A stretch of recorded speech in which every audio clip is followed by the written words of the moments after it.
Pichincha Universal.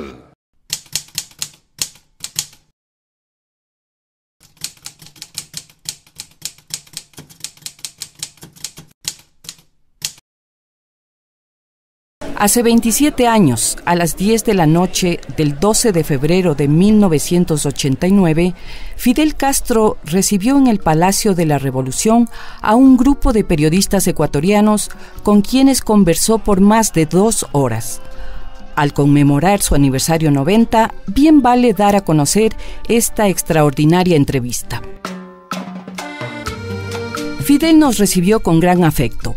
Nos mostró los helechos traídos de la Sierra Maestra, el mural de René Portocarrero, nos brindó manjares cubanos y ron añejo. Meses antes, en agosto de 1988, había asistido en Quito a la posesión del presidente Rodrigo Borja y había también celebrado en la mitad del mundo su cumpleaños número 62. Estaba agradecido con el cálido recibimiento que le dio el pueblo ecuatoriano y fue recíproco con los periodistas que le visitamos en La Habana. Un buen periodista lo mismo escribe de un ciclón que de un terremoto. Yo pienso que el periodista debe ser de perfil amplio. Eso no está reñido con la idea de que el periodista también puede especializarse. Pero no soy partidario del exceso de especialización. De los periodistas salen hasta escritores. Muchos de los modernos escritores. García Márquez empezó siendo periodista. Y muchos de los excelentes libros que uno lee están escritos por periodistas que profundizaron un tema en el cual no eran ni especialistas, pero algunos dijeron en el arma nuclear y buscan todo el antecedente y toda la historia y toda la información sobre el arma nuclear. Es que el periodista tiene que ser polifacético también. Se hace muy difícil concertar con Pinochet y sus ideas políticas y su falta de espíritu de cooperación internacional con el resto de América Latina. En Paraguay todavía no se puede cantar victoria. Tenemos la esperanza de que el pueblo luche y haga una apertura realmente democrática. Los primeros pasos no tienen en esa dirección. Lo que tienen al continuismo. A todo nuevo gobierno siempre hay que darle una oportunidad breve, aunque sea breve, para que defina. Pero, ¿qué vemos hasta ahora? Que convocaron elecciones a toda velocidad. Porque yo creo que es muy probable que todos hayan robado. Es muy probable. Yo me atrevería a decir que levante la mano el que no ha robado. Entonces ahora ponen a 30 ladrones presos. ¿De qué lo acusan? De ladrones. ¿Y quién lo están metiendo preso? Yo creo que hay que darle una oportunidad realmente al pueblo de Paraguay de decidir por primera vez, quién sabe en cuánto tiempo. Como tú ves, hay una mayor apertura en América Latina. Incluso se ha demostrado con el caso de Cuba, con las invitaciones que comenzaron precisamente por la de Ecuador. Y después se produjo algo que no se ha producido nunca. Por primera vez en México invitan a los jefes de Estado. Y luego lo otro, la invitación a Venezuela.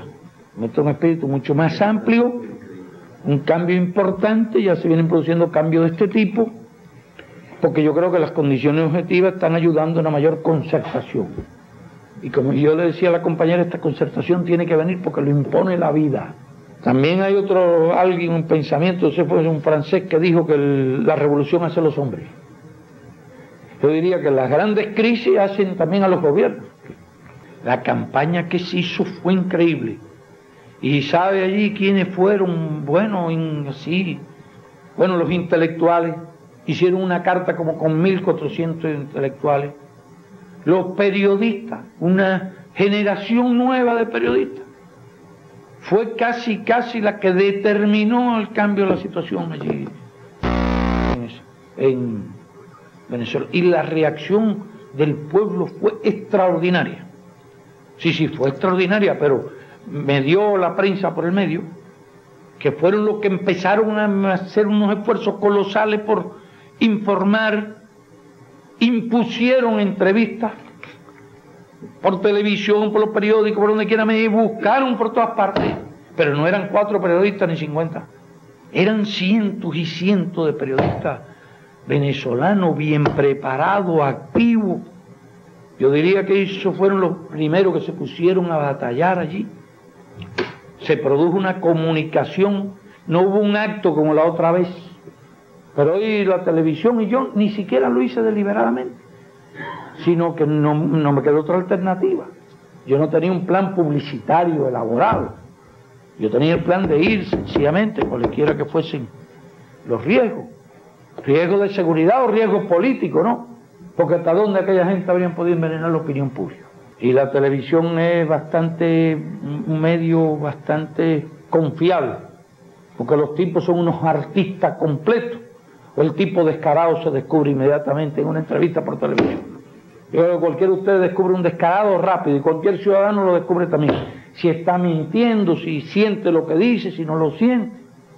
Hay sus excepciones, ¿no? Pero para eso hay que ser un gran artista, o haber sido un artista al menos con cierta experiencia. Ya saben ustedes a quién me estoy refiriendo, señor. Pero yo les puedo asegurar que en mi vida trabajé como artista. Sin embargo, cuando oí a Reagan, yo no sé, Reagan engaña nada más que a los norteamericanos. Pero a los latinos no lo engañan. Yo creo que son un poquito más espabilados, tienen más chispa, como se dice aquí. Porque yo lo veía al tipo, y claro, con artista y todo.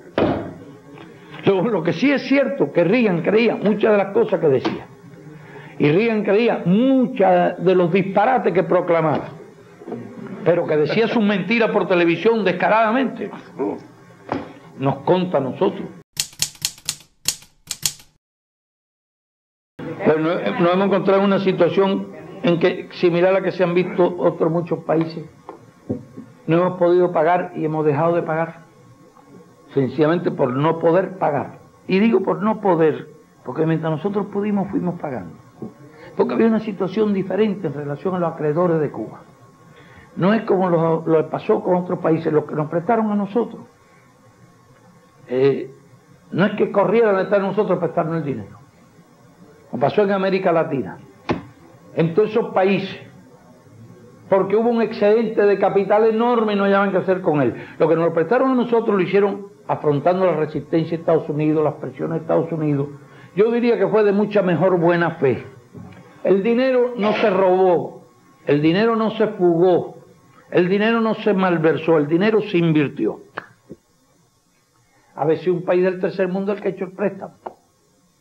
Entonces usted tiene que tener una consideración con ese país, un tratamiento diferente. Si Argentina le presta, por ejemplo, un crédito determinado para la compra de grano, usted tiene que tener un tratamiento diferente con ese país.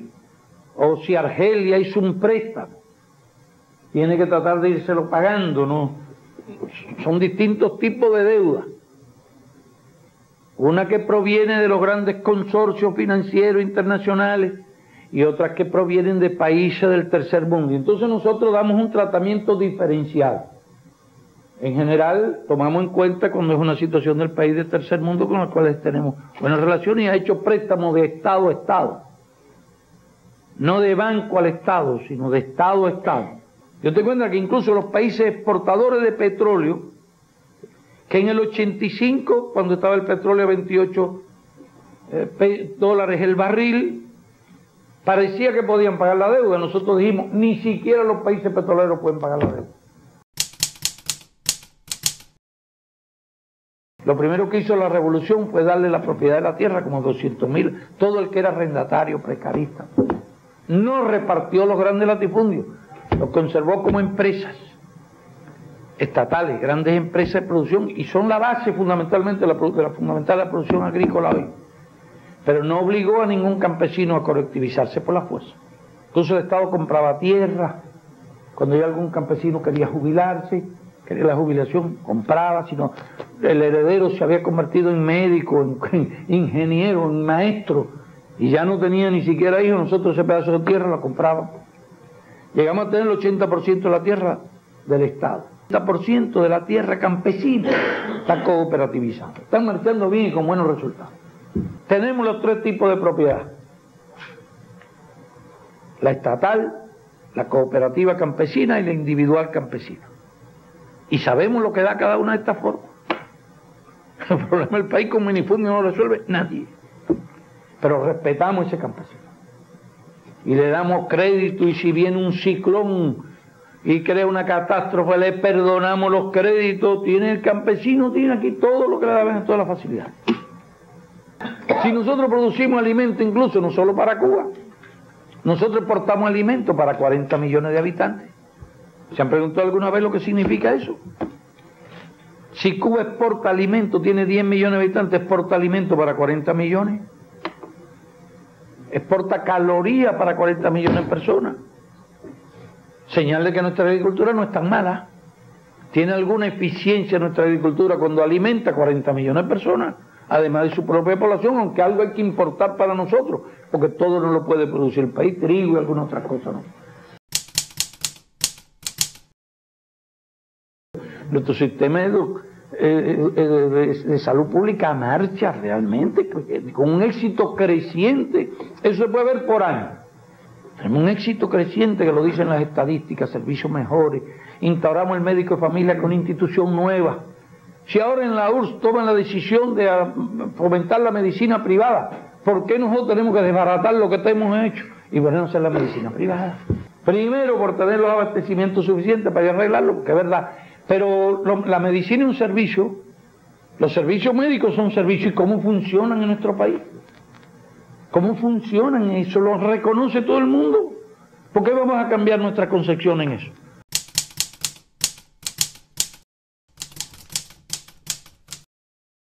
Nosotros pensamos que la perestroika es una fórmula soviética para los problemas soviéticos.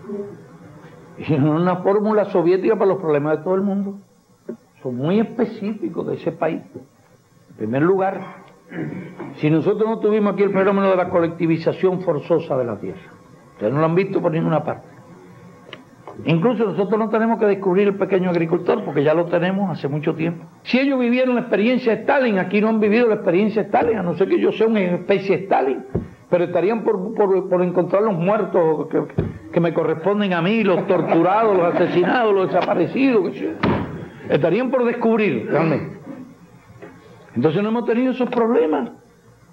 Aquí no se le ha hecho estatua a los dirigentes, ni le pusieron el nombre de una ciudad, el nombre de un dirigente de una ciudad, una calle, una avenida, una fábrica, nada de eso se conoce aquí.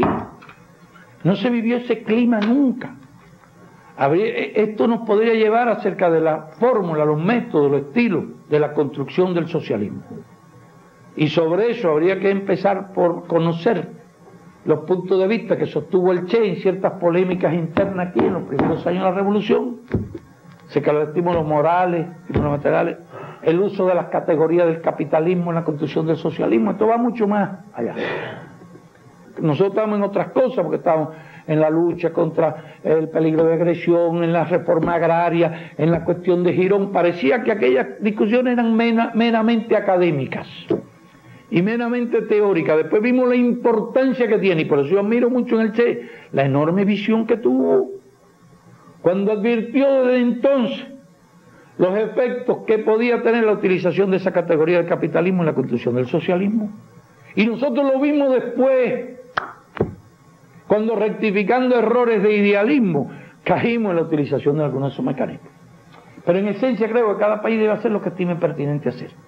Yo, hasta ahora, nos consta que los soviéticos han respetado cabalmente nuestros puntos de vista, y ellos los conocen cuando en las reuniones hemos planteado. Y las relaciones no son malas. Porque bueno, si tuvieron que fusilar un espía, un contrarrevolucionario, un bandido contrarrevolucionario, y lo hicieron de acuerdo con las leyes, no estoy de acuerdo, sencillamente. Porque bueno, la revolución tiene que defender si quieren exterminar a la gente. Si van asesinando, cometiendo asesinatos, aquí lo hicieron. La revolución se defendió sin violar las leyes. No es que no tuviéramos leyes, hubo leyes, pero se cumplieron estrictamente las leyes. No hubo arbitrariedad y abuso de poder, tomar demasiado material de otra parte. Esa es la rectificación que tenemos que hacer nosotros. Pero no tenemos que ponernos a revisar la historia si no hemos hecho ninguna falsificación de la historia. Lo que tenemos que hacer es dar más historia, que no es lo mismo. Y yo planteé el otro día que no puede haber instrucción política sin profundo conocimiento de la historia del país, pero planteé algo más. No puede haber educación política sin profundo conocimiento de la historia de América Latina. Antes de que se empezara a hablar de perestroika en la Unión Soviética, empezamos nosotros a hablar de rectificación. Entonces debemos seguir nuestras condiciones diferentes. La URSS es una enorme, gran potencia. enorme potencia con armas nucleares, con todo un poderío que el imperio tiene que respetar, y que somos nosotros aquí, una islita en el medio del Caribe al lado de Estados Unidos. Nosotros estamos obligados a mucho más factores patrióticos y morales que ellos, porque con eso es que nos defendemos, con eso es que resistimos, con eso es que nos consideramos capaces de frenar, cobrar un precio tan alto por cualquier agresión, que la impidamos, que la desalentemos. Estamos aquí al lado de Estados Unidos. Si nos ponemos ahora a dejarnos llevar solo por estímulos materiales, caemos en una enajenación terrible. Vamos a debilitar la solidaridad humana, el trabajo voluntario, el espíritu internacionalista, muchas de las mejores virtudes que tenemos. Y este país podría defenderse si renuncia a muchas de las mejores virtudes que tiene. Si a ustedes le dan todavía aquí, le ponen 100 armas nucleares y se lo dirán que tienen que respetarnos, pero los dos podemos destruirnos mutuamente. ¿Es que acaso no tenemos ningún derecho a tener criterios propios, ideas independientes, formas de hacer la revolución propia y desarrollada por nuestro propio país, ajustado a su idiosincrasia, a sus características? ¿Por qué? Y en eso llegó Fidel, y se acabó la diversión. Llegó el comandante y mandó a parar, y se acabó la diversión. Llegó el comandante y mandó a parar.